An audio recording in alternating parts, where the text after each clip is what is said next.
Hi നമ്മുടെ 5ാം ക്ലാസ്സിൽ annual exam ആണ് ഞാൻ അടുത്ത ദിവസം നടക്കാൻ വേണ്ടി പോകുന്നത്. അടുത്ത ദിവസത്തെ പരീക്ഷയ്ക്ക് വരുന്ന മുഴുവൻ ചോദ്യങ്ങളാണ് മാഷ് ഈ ഒറ്റ വീഡിയോയിൽ എനിക്ക് പറഞ്ഞു വേണ്ടി പോകുന്നത്. ഞാൻ ഈ വീഡിയോയിൽ പറഞ്ഞിരുന്ന എല്ലാ ചോദ്യങ്ങൾക്കും ഉത്തരം എഴുതാൻ വേണ്ടി പഠിച്ചു കഴിഞ്ഞാൽ എനിക്ക് അടുത്ത ദിവസം എക്സാമിന് 1-2 മാർക്കിൽ ഫുൾ മാർക്ക് തന്നെ കൃത്യമായിട്ട് ഉറപ്പിക്കാം. കാരണം ഇതിൻ്റെ അപ്പുറത്ത് ഒരു ചോദ്യം നമ്മുടെ എക്സാമിന് വരൂല. മാജി ഈ ചോദ്യങ്ങൾ തൊട്ടുമുമ്പ് കഴിഞ്ഞ എക്സാം കഴിഞ്ഞിട്ടുള്ള കുട്ടികൾക്ക് പറഞ്ഞു കൊടുത്തിട്ടുണ്ടായിരുന്നു. അവർക്ക് ഇതേ ടൈപ്പ് ചോദ്യങ്ങളാണ് വന്നത്. ഇനി ഓരോ ചോദ്യപേപ്പർ കൂടെ നോക്കിയിട്ട് നമുക്ക് അതും കൂടെ നോക്കിയിട്ട് ചെയ്ത് കഴിഞ്ഞാൽ നമുക്ക് എന്തായാലും 1 മാർക്ക് പോലും മിസ്സാവില്ല എന്ന് ഷുവറാണ് അല്ലേ. അപ്പോൾ കുറച്ച് കുട്ടികൾക്ക് നിങ്ങൾക്ക് അറിയാം, കുറച്ച് കുട്ടികൾക്ക് എക്സാം ഓൾറെഡി കഴിഞ്ഞു. അപ്പോൾ അതും കൂടെ ഉൾപ്പെടുത്തിയിട്ടാണ് മാഷ് ഈ വീഡിയോ ചെയ്യുന്നത്. അപ്പോൾ ഇത് കണ്ടു കഴിഞ്ഞതിലുള്ള എല്ലാ ചോദ്യങ്ങളും പഠിച്ചു കഴിഞ്ഞാൽ നമുക്ക് ഫുൾ മാർക്ക് സെറ്റ് അല്ലേ. അപ്പോൾ എന്തൊക്കെ ചോദ്യങ്ങളാണ് നമുക്ക് പഠിക്കേണ്ടത് പെട്ടെന്ന് നോക്കാം. 5ാം ക്ലാസ്സിലുള്ള പുതിയ ഫ്രണ്ട്സിനൊക്കെ ഇത് ഈ വീഡിയോ അയച്ചു കൊടുത്തോട്ടോ. കാരണം നമ്മൾ പുതിയ സിലബസ് ആണ്, എന്തൊക്കെയാണ് പഠിക്കേണ്ടതെന്ന് അറിയാതെ വിഷമിച്ചിരിക്കുകയായിരിക്കും നിങ്ങൾ എല്ലാ ക്ലാസ്സിലുള്ള കൂട്ടുകാരും ഫ്രണ്ട്സൊക്കെ. അപ്പോൾ ഇത് ഓൾക്ക് അയച്ചു കൊടുത്താൽ ഓൾക്കും ഹെൽപ്ഫുൾ ആയിരിക്കും. ഓർക്കും കൂടെ അയച്ചു കൊടുക്കാൻ ശ്രദ്ധിക്കുക. എന്തായാലും നമുക്ക് നോക്കാം എന്തൊക്കെയാണ് നിർബന്ധമായിട്ട് പഠിക്കേണ്ടതെന്നുള്ള കാര്യം. ഏറ്റവും ആദ്യം നിങ്ങൾ പഠിക്കേണ്ടത് കോമൺ ഫാക്ടർ, പൊതുഘടകം കാണാൻ വേണ്ടി പഠിക്കണം. 2 നമ്പർ തന്നിട്ട് അതിന് കോമൺ ഫാക്ടർ പൊതുഘടകം കാണാനും ഫാക്ടർ ഘടകം കാണാനും എക്സാമിന് എന്തായാലും ചോദ്യം ഉണ്ടായിരിക്കും. അതുപോലെ തന്നെ അതിന്റെ ഫാക്ടേഴ്സ് റിമൂവ് ചെയ്തിട്ട് ആ ചോദ്യം ഒരു 2 നമ്പറിൽ ഡിവൈഡ് ചെയ്ത് തരും. 2 നമ്പറിൽ ഡിവൈഡ് ചെയ്യുമ്പോൾ ഉത്തരം പെട്ടെന്ന് കാണാൻ വേണ്ടി കഴിയില്ല. അതിന്റെ ഫാക്ടേഴ്സ് പൊതുഘടകങ്ങൾ നീക്കം ചെയ്തിട്ട് പൊതുഘടകങ്ങൾ ഫാക്ടേഴ്സ് ഒഴിവാക്കിയിട്ട് റിമൂവ് ചെയ്തിട്ട് 2 നമ്പറുകൾ ഡിവൈഡ് ചെയ്യുന്നതിന്റെ ഉത്തരം കാണാൻ വേണ്ടി എക്സാമിന് ചോദിക്കും. ഇതൊന്നും അറിയാത്ത ഒരുപാട് മക്കളാണ് വീഡിയോ കാണുന്നത്. മാസ്റ്റർ പേടിക്കേണ്ട ആവശ്യമില്ല. അതുപോലെ ഇങ്ങനൊരു ചോദ്യം എക്സാമിന് ചോദിക്കും. ഇതൊക്കെ ആദ്യമായിട്ട് കാണുന്ന ഒരുപാട് ആൾക്കാരുണ്ട്, വിഷമിക്കേണ്ട ആവശ്യമില്ല. ഇതിനൊക്കെ എങ്ങനെ ഉത്തരം ഇതാണ് കാര്യം മാഷ് ഈ വീഡിയോ തന്നെ പറയുന്നുണ്ട്. അപ്പോൾ വീഡിയോ ഏറ്റവും അവസാനം വരെ കാണാം കേട്ടോ. പിന്നെ അതുപോലെ നിങ്ങൾ നിർബന്ധമായിട്ടും പഠിക്കുന്നത് ഒരു മോഡൽ ക്വസ്റ്റ്യൻ കൂടി മാഷ് എടുത്ത് തന്നിട്ടുണ്ട്. മാഷ് പറഞ്ഞു നിങ്ങൾക്ക് തൊട്ട് മുമ്പ് കുറച്ച് കുട്ടികൾക്ക് എക്സാം ഓൾറെഡി കഴിഞ്ഞിട്ടുണ്ട്. ചില സ്കൂളിലെ കുട്ടികൾക്കൊക്കെ 5ാം ക്ലാസ് മാത്സിന് എക്സാം ഓൾറെഡി കഴിഞ്ഞിട്ടുണ്ട്. ഓൾറെഡി കോമൺ ഫാക്ടർ എന്നുള്ള പാഠത്ത് നിന്ന് 2 ആക്ടിവിറ്റിയാണ് ചോദിച്ചത്. അത്രയും ഇമ്പോർട്ടൻ്റ് ആയിട്ടുള്ള പാഠാണിത്. ആകെ 7 ആക്ടിവിറ്റി ഉള്ളൂ. അതിൽ 2 ആക്ടിവിറ്റി തന്നെ ഒരു സാധനം തന്നെ ചോദിച്ചു കഴിഞ്ഞാൽ എക്സാം എന്താ പകുതിയായി ഓൾമോസ്റ്റ് അല്ലേ. അപ്പോൾ അത്രയും ഇമ്പോർട്ടൻ്റ് ആയിട്ടുള്ള ചോദ്യമാണ്. മറക്കാതെ കോമൺ ഫാക്ടർ പൊതുഘടകം കാണാനുള്ള ചോദ്യങ്ങൾക്ക് ഉത്തരം എഴുതാൻ വേണ്ടി നമ്മൾ പഠിക്കണം. പിന്നെ അതുപോലെ നമ്മൾ നിർബന്ധമായിട്ടും പഠിക്കേണ്ട അടുത്ത ചോദ്യമാണ് ഏരിയ ഓഫ് റെക്റ്റാങ്കിൾ. ചതുരത്തിന്റെ പരപ്പളവ് കാണാൻ നമ്മൾ നിർബന്ധമായിട്ടും പഠിക്കണം. നമുക്ക് എന്ത് തരും, ഇതുപോലെ ഒരു റെക്റ്റാങ്കിൾ തരും. ആ റെക്റ്റാങ്കിളിന്റെ ഏരിയ കാണാനും പെരിമീറ്റർ കാണാനും, പെരിമീറ്റർ ഇതാണെങ്കിൽ അതിന്റെ സൈഡുകൾ ഏതൊക്കെയാണെന്ന് കാണാനൊക്കെ എക്സാമിന് ചോദ്യം വരും. എനിക്ക് തോന്നുന്നു ചിലപ്പോൾ നിങ്ങളോട് ഇങ്ങനെ ഒരു ചോദ്യമായിരിക്കും ചോദിക്കാം. ഒരു റെക്റ്റാങ്കിൾ വരയ്ക്കാൻ വേണ്ടി ചോദിക്കും. പക്ഷെ വെറുതെ വരയ്ക്കാൻ പറ്റൂല. നമുക്ക് അളവുകൾ ഉണ്ടെങ്കിലല്ലേ റെക്റ്റാങ്കിൾ വരയ്ക്കാൻ വേണ്ടി കഴിയുള്ളൂ. നമുക്ക് അതിന്റെ ലെങ്ത്തും പിടുത്തും കിട്ടിയാലും റെക്റ്റാങ്കിൾ വരയ്ക്കാൻ വേണ്ടി കഴിയുള്ളൂ. പക്ഷെ ലെങ്ത്തും പിടുത്തും തരൂല. പകരം ആ റെക്റ്റാങ്കിളിന്റെ ഏരിയയും പെരിമീറ്ററും തരും. നമ്മൾ ഏരിയയും പെരിമീറ്ററിൽ നിന്ന് അതിന്റെ ലെങ്ത്തും പിടുത്തും എന്താന്ന് കണ്ടുപിടിക്കണം. ഏരിയയും പെരിമീറ്ററും തന്നതിന്ന് നമ്മൾ അതിന്റെ ലെങ്ത്തും പിടുത്തും നീളവും വീതിയും കണ്ടുപിടിച്ചിട്ട് ഒരു റെക്റ്റാങ്കിൾ വരയ്ക്കാൻ വേണ്ടി ചോദിക്കും. ഇതറിയാത്ത ഒരുപാട് മക്കളിൽ നിന്ന് മാഷിനെ അറിയാൻ പേടിക്കേണ്ട ആവശ്യമില്ല. നിങ്ങൾക്ക് അറിയുമെന്ന് നോക്കുക.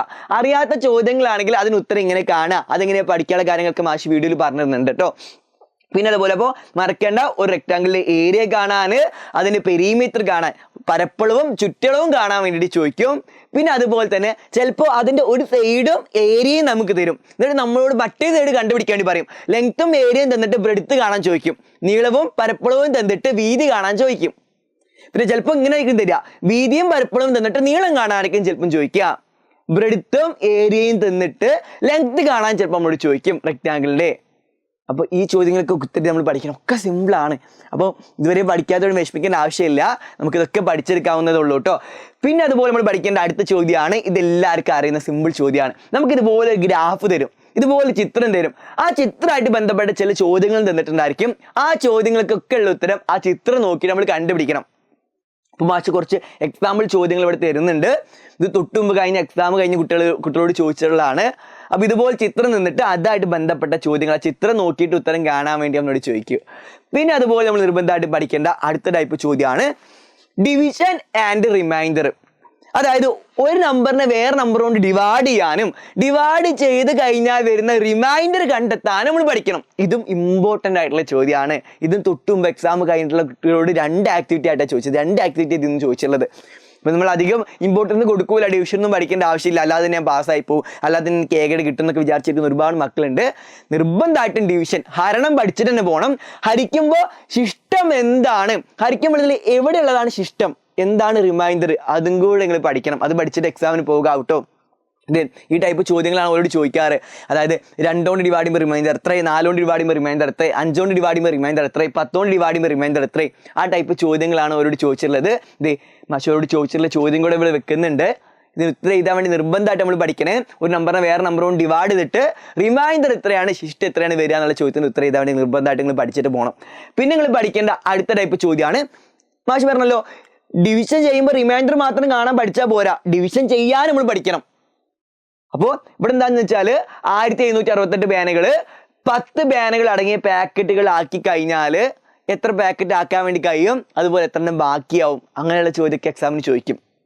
അപ്പോൾ ഇതിനൊക്കെ ഉത്തരം എഴുതാൻ നിർബന്ധമായിട്ടും പഠിക്കണം. മൾട്ടിപ്ലിക്കേഷനും ഡിവിഷനും ഒക്കെ അറിഞ്ഞിട്ടാണ് എക്സാമിന് പോവുക. പിന്നെ അതുപോലെ ഫ്രാക്ഷനും ഈക്വൽ ഫ്രാക്ഷനും, ഫ്രാക്ഷനായിട്ട് ബന്ധപ്പെട്ട ചോദ്യം എക്സാമിന് ചോദിക്കും. ഫ്രാക്ഷൻ എന്ന് വെച്ചാൽ നിങ്ങൾക്ക് അറിയാം, ബൈയുള്ള നമ്പർ ചിലപ്പോൾ ഒരു വട്ടം തന്നിട്ട് അതിന് ഒരേ വലുപ്പമുള്ള 4 കഷ്ണാക്കിയിട്ട് ഒരു ഭാഗം ഷെയ്ഡ് ചെയ്തിട്ടുണ്ടായിരിക്കും. അങ്ങനെയാണെങ്കിൽ ഷെയ്ഡ് ചെയ്ത് എത്ര ഭാഗമാണ് അങ്ങനെ നമ്മൾ കണ്ടുപിടിക്കണം. ഒരേ വലുപ്പമുള്ള 4 കഷ്ണത്തിൽ ഒരു കഷ്ണം ഷെയ്ഡ് ചെയ്താൽ 4/1, അതായത് 1/4 നമുക്ക് പറയാൻ വേണ്ടി കഴിയാം. ഇത് അറിയാത്തവരും വിഷമിക്കേണ്ട ആവശ്യമില്ല, മാഷി വീണ്ടും ഓർമ്മിക്കുകയാണ് ഇങ്ങനെ പഠിക്കാനുള്ള കാര്യം മാഷി ഈ വീഡിയോ കയറ്റി അവസാനം പറഞ്ഞിരുന്നുണ്ടായിരിക്കും കേട്ടോ. അപ്പോൾ ഈ ടൈപ്പ് ചോദ്യങ്ങളൊക്കെ ഫ്രാക്ഷനായിട്ട് ബന്ധപ്പെട്ട ഒരുപാട് ചോദ്യങ്ങൾ വരും. ഒരു ഫ്രാക്ഷൻ സെയിം ആയിട്ടുള്ള വേറെ ഫ്രാക്ഷൻ എഴുതാനൊക്കെ ചിലപ്പോൾ വരും. അപ്പോൾ അത് നമ്മൾ നിർബന്ധമായിട്ടും പഠിക്കണം. പിന്നെ അതുപോലെ നമ്മൾ പഠിക്കേണ്ട നിർബന്ധമായിട്ടും പഠിക്കേണ്ട അടുത്ത ചോദ്യമാണ് കൺവേർഷൻ. അതായത് ഒരളവിനെ വേറൊരു അളവിലോട്ട് മാറ്റാം. ഇപ്പോൾ ഇത് കിലോഗ്രാമിലുള്ള ഒരു അളവ് തന്നിട്ടുണ്ട്, നമ്മൾ അതിന് ചിലപ്പോൾ ഗ്രാമിലോട്ട് മാറ്റേണ്ടി വരും. പക്ഷെ ഇതെന്താ, ഇത് പോയിന്റുള്ള നമ്പറാണ്, അത് നമ്മൾ ഡെസിമലിലോട്ട് മാറ്റാനൊക്കെ ആയിരിക്കും ചോദ്യം വരിക. കിലോഗ്രാമിനെ ഗ്രാമിലോട്ട് മാറ്റാൻ, ഡെസിമലിനെ ഫ്രാക്ഷനാക്കി മാറ്റാൻ, ആ രൂപത്തിലുള്ള ചോദ്യം നമുക്ക് എക്സാമിന് പ്രതീക്ഷിക്കാം. ഇത് നമ്മൾ നിർബന്ധമായിട്ട് പഠിക്കേണ്ട ടൈപ്പ് ചോദ്യമാണ്. പിന്നെ ടൈം നമ്മൾ അധികം ഇമ്പോർട്ടൻസ് കൊടുക്കാത്ത സാധനമാണ്. തൊട്ട് മുമ്പ് എക്സാം കഴിഞ്ഞിട്ടുള്ള കുട്ടിയോടും ചോദിച്ചിട്ടില്ല, പക്ഷെ ഓരോട് ചോദിക്കാത്തതുകൊണ്ട് നമ്മളോട് ചോദിക്കാൻ ചാൻസ് ഉണ്ട്. ഓരോട് ചോദിക്കാത്ത ചോദ്യം ഇവരോട് ചോദിക്കണമല്ലോ, അല്ലെങ്കിൽ അതേ ചോദ്യ പേപ്പറിനായി പോകൂലേ. അപ്പോൾ ഓരോട് ചോദിച്ചതിനോട് ചോദിച്ചു കഴിഞ്ഞാൽ രണ്ടാൾക്കും ഒരേപോലെ ഇമ്പോർട്ടൻസ് കൊടുക്കുന്നതാവില്ലല്ലോ എന്നൊക്കെ വിചാരിച്ചിട്ട് ചിലപ്പോൾ നമ്മളോട് എന്ത് ചെയ്യും, ടൈമിനായിരിക്കും ചോദ്യം ചോദിക്കുക. അപ്പോൾ ടൈം കാണാൻ, അതായത് ഒരാൾ ഇത്ര മണിക്ക് യാത്ര തുടങ്ങിയിട്ട് ഇത്ര മണിക്ക് യാത്ര അവസാനിപ്പിച്ചു, അങ്ങനെയാണെങ്കിൽ എത്ര മണിക്കൂർ അയാൾ യാത്ര ചെയ്തു, ആ രൂപത്തിലൊക്കെ ചോദ്യം വരും. അപ്പോൾ എത്ര മണിക്കൂറാണ് കൂട്ടാനും എത്ര സമയം അയാൾ യാത്ര ചെയ്തിട്ടുണ്ടായിരിക്കും, സമയം കാണാനുള്ള ചോദ്യം നമ്മൾ നിർബന്ധമായിട്ടും കാണണം. അതുപോലെ റെയിൽവേ സ്റ്റേഷനിലുള്ള സമയവും നമ്മൾ സാധാരണ ക്ലോക്കിൽ AM PM ക്ലോക്കിലുള്ള സമയവും തമ്മിലുള്ള ബന്ധം, അത് നമ്മൾ നിർബന്ധമായിട്ടും പഠിക്കണം കേട്ടോ. പിന്നെ അതുപോലെ നമ്മൾ പഠിക്കേണ്ടതാണ് കുറച്ച് നമ്പറുകൾ തന്നാൽ, ഇത് അത്ര ഇമ്പോർട്ടൻസ് അല്ല, പക്ഷേ ഇതും കൂടെ നിങ്ങളൊന്ന് പഠിച്ചു വെക്കുക. കുറച്ച് നമ്പറുകൾ തന്നു കഴിഞ്ഞാൽ അതിൽ ഏതാണ് ഏറ്റവും വലിയ നമ്പർ, ഏതാണ് ഏറ്റവും ചെറിയ നമ്പർ എന്ന് പെട്ടെന്ന് കാണാൻ വേണ്ടി പഠിക്കുക. പിന്നെ അതുപോലെ ഒരു വട്ടം തന്നാൽ, സർക്കിൾ തന്നാൽ സർക്കിളിന്റെ റേഡിയസും ഡയമീറ്ററും, ആരവും വ്യാസവും തമ്മിലുള്ള ബന്ധം കാണാൻ നിങ്ങൾ പഠിക്കുക. ഈ കാര്യങ്ങളൊക്കെ പഠിച്ചു കഴിഞ്ഞാൽ പിന്നെ നിങ്ങൾക്ക് വേറെ ഒന്നും പഠിക്കേണ്ട ആവശ്യമില്ല. ഇത്രയും കാര്യങ്ങൾ എക്സാമിന് വരും, ഇത്രയും കാര്യങ്ങളിൽ നിന്നാണ് എക്സാമിന് ചോദ്യങ്ങൾ ചോദിക്കുക. അപ്പോൾ ഇത്രയും കാര്യങ്ങൾ പഠിച്ചു കഴിഞ്ഞാൽ നമുക്ക് ഫുൾ മാർക്ക് ഉറപ്പിക്കാം. അപ്പോൾ ഞാൻ ആരും ടെക്സ്റ്റ് ബുക്കൊക്കെ എടുത്ത് വെച്ചത് മുഴുവൻ എങ്ങനെ പഠിക്കുക, എക്സാമിൻ്റെ തലേന്നാണ് എനിക്ക് എന്തായാലും മാർക്ക് കിട്ടൂല, ഏകരെ കിട്ടൂല എന്നൊന്നും വിഷമിക്കേണ്ട ആവശ്യമില്ല. മാഷി ഈ വീഡിയോയിൽ പറഞ്ഞിട്ടുള്ള എല്ലാ ചോദ്യങ്ങൾക്കും ഉത്തരം എഴുതാൻ പഠിച്ചാൽ മതി, അപ്പോൾ ഫുൾ മാർക്ക് സെറ്റാണ്. അപ്പോൾ ഈ വീഡിയോ നിങ്ങൾക്ക് എന്തായാലും യൂസ്ഫുൾ ആയിട്ടുണ്ടായിരിക്കും. നമ്മൾ 5ാം ക്ലാസ്സിലെ എല്ലാ ഫ്രണ്ട്സിനും കൂടി ഈ വീഡിയോ അയച്ചു കൊടുക്കുകയും ചെയ്യുക.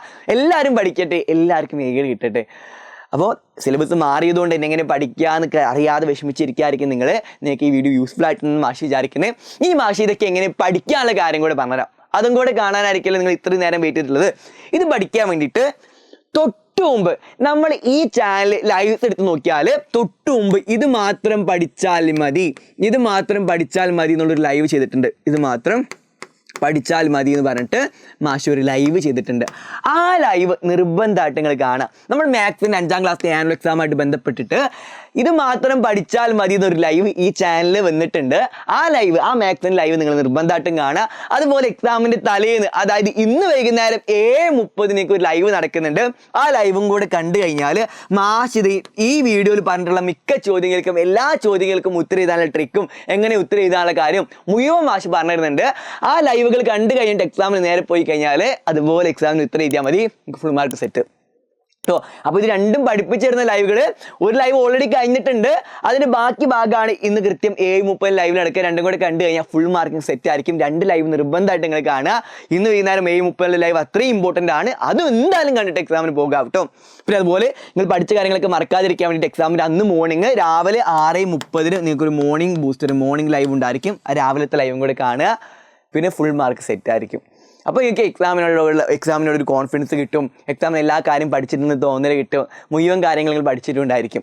അപ്പോൾ ഇതിലുള്ള എല്ലാ ചോദ്യങ്ങളും നമുക്ക് ലൈവിലും പഠിക്കാം. അപ്പോൾ നിങ്ങൾക്ക് ഇപ്പോൾ ഏകദേശം എങ്ങനെ പഠിക്കാനുള്ള വഴിയും കിട്ടിക്കഴിഞ്ഞു. ഇനി നിങ്ങൾ നന്നായിട്ട് പഠിച്ചാൽ മാത്രം മതി. അപ്പോൾ ഈ വീഡിയോ യൂസ്ഫുൾ ആയിട്ടുണ്ട് തോന്നുന്നുണ്ടെങ്കിൽ ഇപ്പോൾ തന്നെ വീഡിയോ ലൈക്ക് അടിച്ചോ. നമുക്ക് എന്തായാലും ലൈവിലൊക്കെ ആയിട്ട് കാണാം. Bye bye.